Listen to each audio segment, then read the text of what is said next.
This is for the leaders, the visionaries, the hope bringers, kindness instigators. This is your place to get loved, poured into, activated, and inspired. Welcome into Fireside Friday. Today is Friday, November 21st, 2025. Um, and I have been feeling a call for us today to slow down. Not even just to take a beat, but it feels like what has continued to come through is almost just silence and presence with ourselves. Like that has been one of the clearest things that I'm receiving. Even I went to the zoo earlier this week and I continued to think about this, and I'm like, well, we're going to talk about it on Fireside. There was a polar bear, and I've never really, I don't know, I've seen polar bears at the zoo before, but I've never really felt drawn to them. And he was swimming. I can't remember how old he is, but his name, this is at the Louisville Zoo, his name was Bo, but it's shortened because he was named for the Aurora Borealis. So, but he goes by Bo. I guess it's Borealis is his name, and they call him Bo. But Bo is interesting. I didn't know this, but polar bear skin is actually black, and their fur, which I have known for a long time, is almost translucent and hollow. It's there to attract or to trap heat to keep them warm, and their skin is black underneath again to try to absorb some of that heat since they're made for such cold climates. They also have about 4 inches of blubber on their body, which is interesting because um, when you think about that encapsulation, that protection, that protective barrier into their body, 4 inches is like pretty substantial. And they're actually, instead of being in danger of like being too cold, because they're so well insulated by design that they could actually overheat. So you have to be careful with polar bears more for the overheating than being cold.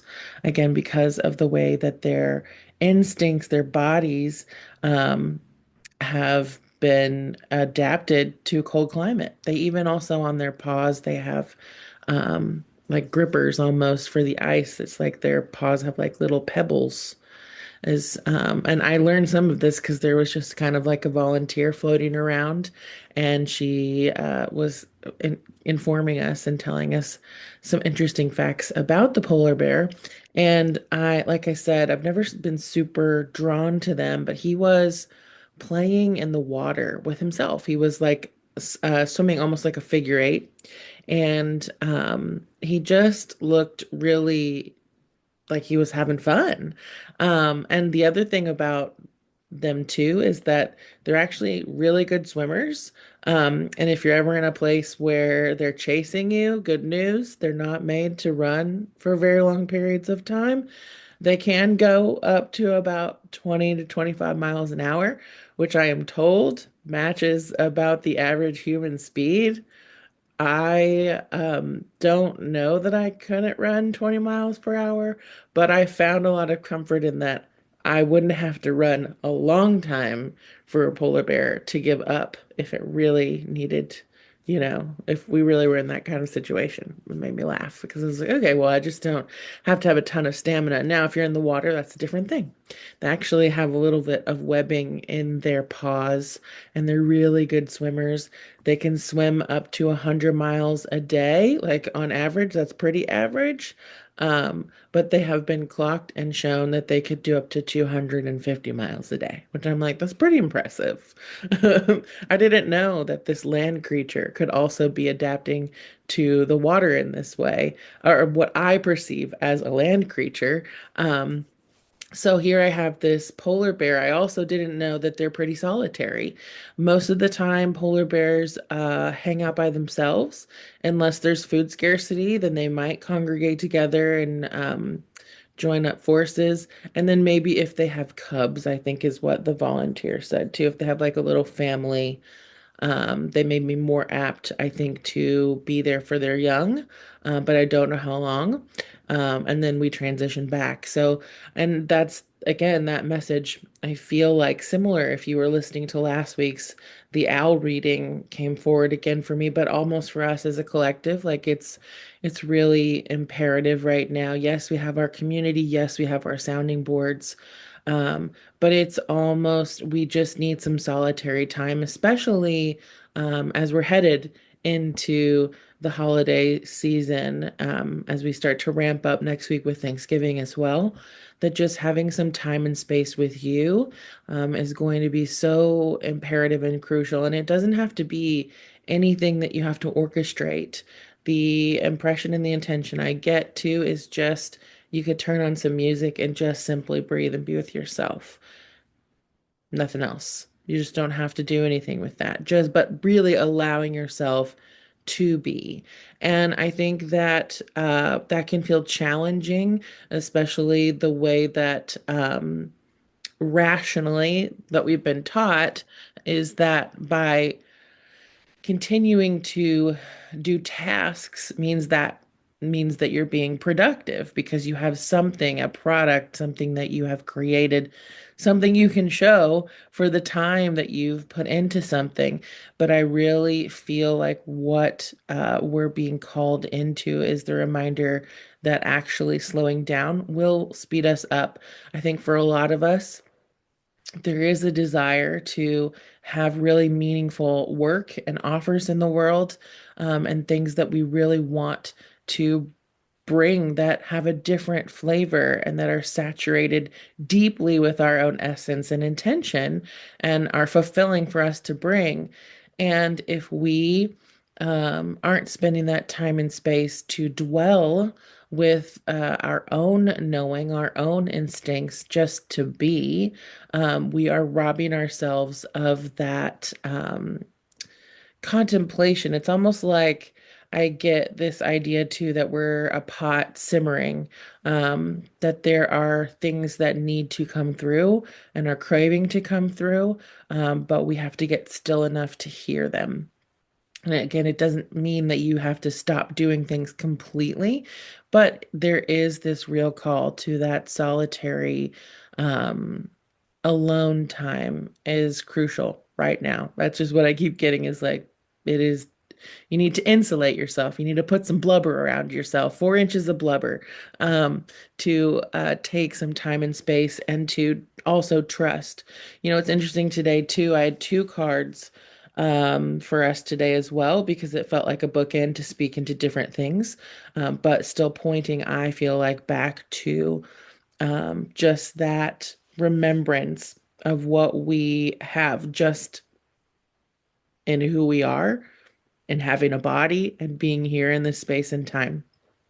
Um, so let's start with the first card, which is Yeshi Tsogyal. I don't know. But it's Lady of the Lotus Born. Embodiment is the deepest bliss. My body was made for enlightenment.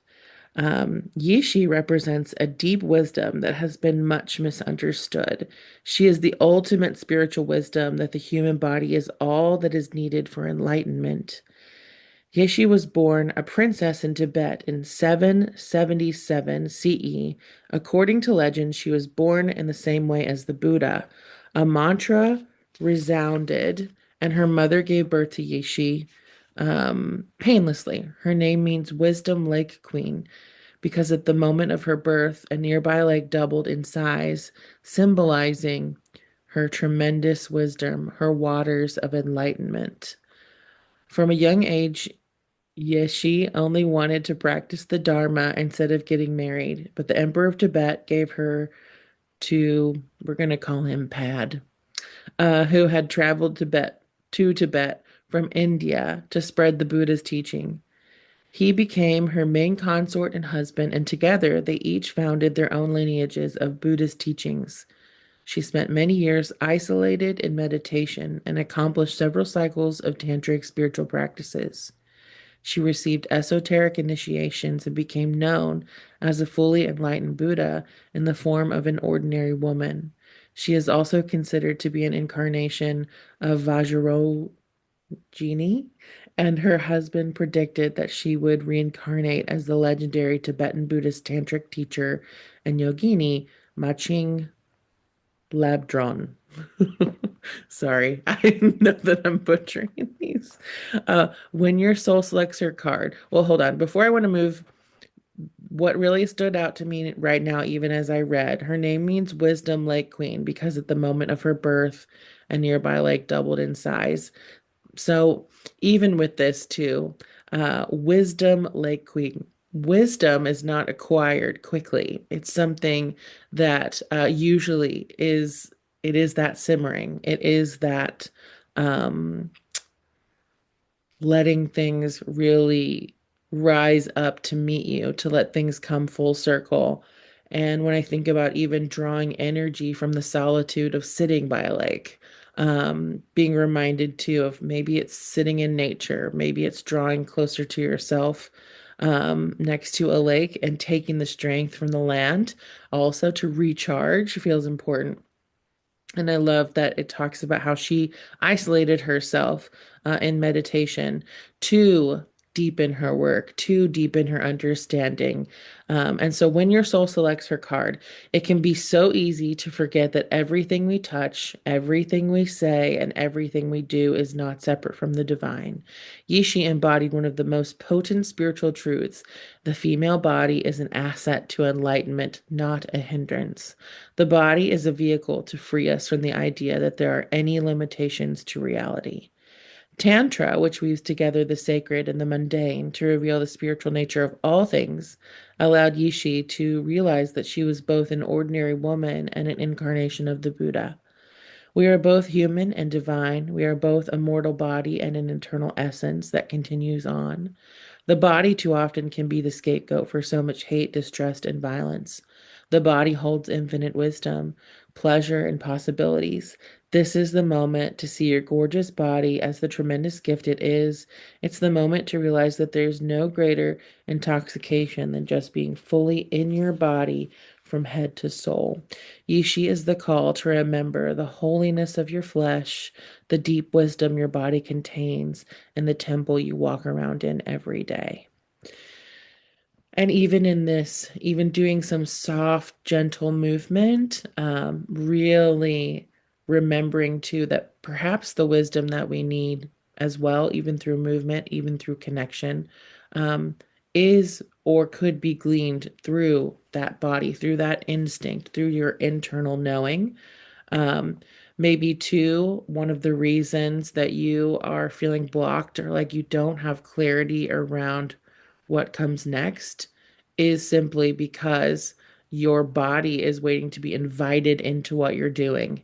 And even through that stillness, that act of spending time with her, of remembering her, of trusting the instincts that you have, is going to produce the feeling that you're looking for if you do feel stalled in that way.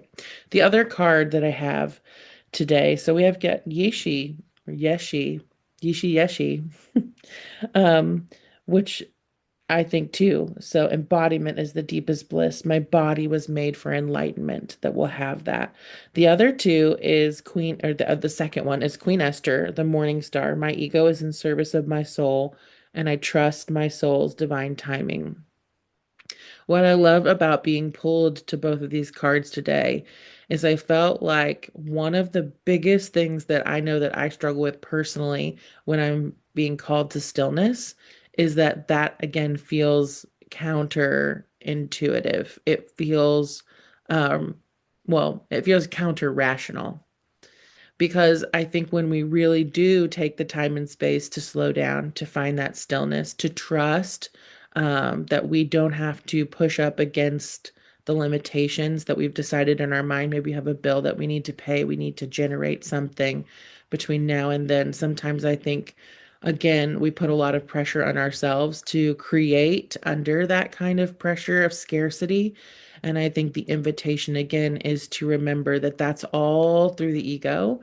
And that when we really are present, when we really come back into trust, into our embodiment, and also into releasing some of that idea that I need to control what's going on right now so I can feel like I'm in control.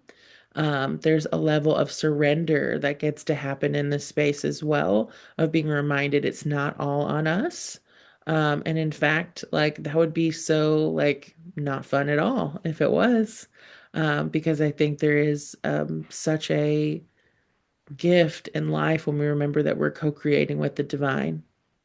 Okay. So Queen Esther, the morning star, my ego is in service of my soul, and I trust my soul's divine timing. Esther represents the powerful combination of feminine intuition and divine timing. Esther was a Hebrew orphan born with the name Hadassah. Raised by her cousin Mordecai, she lived with the Jewish community in exile in Persia during the 5th century BCE. Mordecai became aware of a plot against the Jewish people created by the king's chief minister Haman. Using her brilliance and her intuition, Esther came up with a plan to save her cousin and her people. Her beauty had caught the attention of the king, so when his current wife Vashti refused to come to him when called, Esther seized the moment and the king chose her to be his wife. Then Esther didn't wait for the king to call her. She prepared a large banquet and then called for him. Once he was fully in love with her, she revealed that she was a Jew and that Haman had plotted to kill her people. The Book of Esther in the Tanakh, or the Hebrew Scriptures, is known as the Scroll or the Megillah, and it is read twice out loud, once in the morning and in the evening during the festival of Purim to celebrate the memory of Esther's brave actions. Her name is derived from the word meaning bright star or morning and evening star. This is the name she grew into when she courageously trusted her intuition and used its divine timing to save herself and her people. When your soul selects her card, the ego has a timetable that the soul couldn't care less about. When we are feeling stressed or threatened in some way, fear can be exceptionally loud and can inform the ego to work overtime in trying to get something accomplished or trying to manipulate something to happen. The natural flow of energy that's always at work behind the scenes, the universe's capacity to assist us, then gets blocked. When we are in service of love, we are following the dictates of our soul. And when the ego is in service of the soul, divine timing ensues. Esther mastered this art, even under extreme duress. She listened wisely to her soul. She became a queen by letting her love for her people inform her feminine intuitive powers. This is her imperative. Trust that everything is aligning in divine timing. Trust your soul voice. And if we're going to trust that soul voice, we also need to have time and space to listen to that voice, to let that come through our body, through our instinct, through our natural knowing. So I love both of these, because I do feel like it reaches into our strongest egoic objection, which is I don't have time to spend that way. I don't have time to do it. And if that's how you're feeling, then this is the most perfect time. It is actually the most imperative that you do dwell and spend time with yourself in this way, and that you draw near and close to your heart, to let the things that are there come up and in service of what you're actually seeking. Because it's not going to come through another strategy session right now. That's not really where you're falling short. Where you're falling short is in that deep connective energy of feeling embodied and connected with what you're trying to do. And that needs more time and space with you. All right. So trust your body, trust your time, your knowing. Um, and even right now, if you're here in this space, as we end this call, maybe just turn on some music and spend some time in your own energy, 5, 10 minutes, put on a timer. But if you could do that right now in service to that, just see too if there's anything that shifts for you, if there's anything you receive just from being still. Again, this doesn't need to be performative. You don't need to do anything special. It's just being still and like seeing what wants to come through and be witnessed by you. And those things will make sense. and they're going to, again, move you closer to what you're actually seeking, which is clarity, but it is largely that you want to be on purpose. Um, and again, really connected to what you're doing.